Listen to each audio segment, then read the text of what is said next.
संभल जनपद के कसेरुआ गांव में सरकारी जमीन पर बनी मस्जिद को तोड़ने के लिए बुलडोजर एक्शन शुरू हो गया है। आप देख सकते हैं बुलडोजर मस्जिद को ध्वस्त करने के काम में लगे हैं। एक नहीं बल्कि दो बुलडोजर मस्जिद को ध्वस्त करने के काम में लगाए गए हैं। एक आगे की तरफ से जबकि दूसरा बुलडोजर दूसरी तरफ से यहां मस्जिद को ध्वस्त करने के काम में लगा है। गांव में चारों तरफ छतों पर पुलिस बल की तैनाती की गई है। आसपास के इलाके के मकानों को खाली करा लिया गया है और मकानों के ऊपर पुलिस बल की तैनाती इस लिहाज से की गई है कि किसी भी तरह की कोई शांति व्यवस्था भंग यहाँ पर ना कर सके। इस मस्जिद को लेकर पिछले कई महीने से कार्रवाई चल रही थी। तहसीलदार न्यायालय में मामला था और जाहिर तौर पर जब साफ तौर पर यह साबित हो गया कि ग्राम समाज की जमीन पर, सरकारी जमीन पर मस्जिद का निर्माण किया गया है, उसके बाद अब इसे तोड़ने की कार्रवाई शुरू की गई है।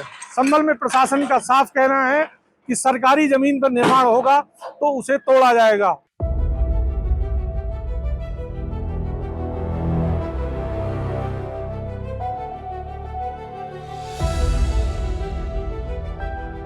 संभल जनपद के कसेरुआ गांव में सरकारी जमीन पर बनी मस्जिद को तोड़ने के लिए बुलडोजर एक्शन शुरू हो गया है। आप देख सकते हैं बुलडोजर मस्जिद को ध्वस्त करने के काम में लगे हैं। एक नहीं बल्कि दो बुलडोजर मस्जिद को ध्वस्त करने के काम में लगाए गए हैं।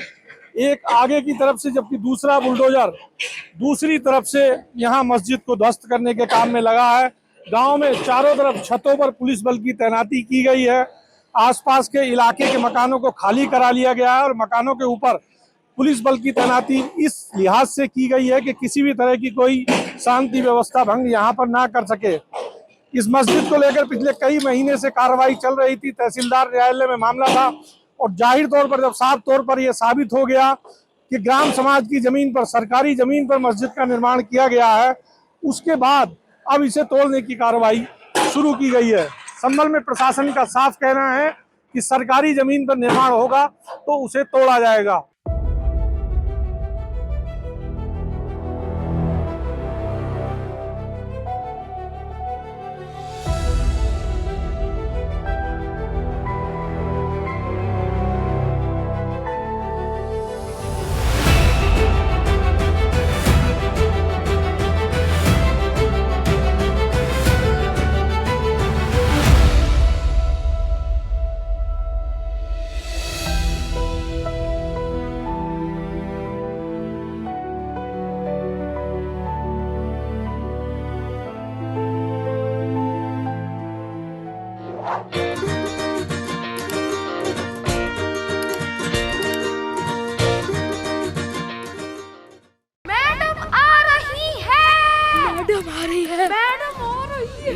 अरे मैडम आ रही है। अरे बाबा मैडम आ रही है। मैडम आ रही है।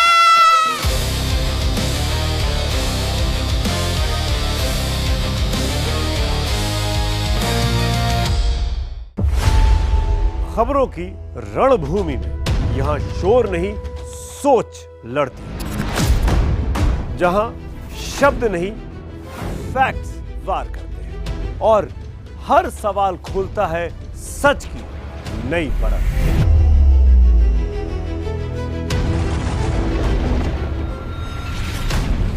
चक्रव्यूह आपके अपने सुमित अवस्थी के साथ सोमवार से शुक्रवार शाम 6:57 पर टाइम्स नाउ नव भारत पर।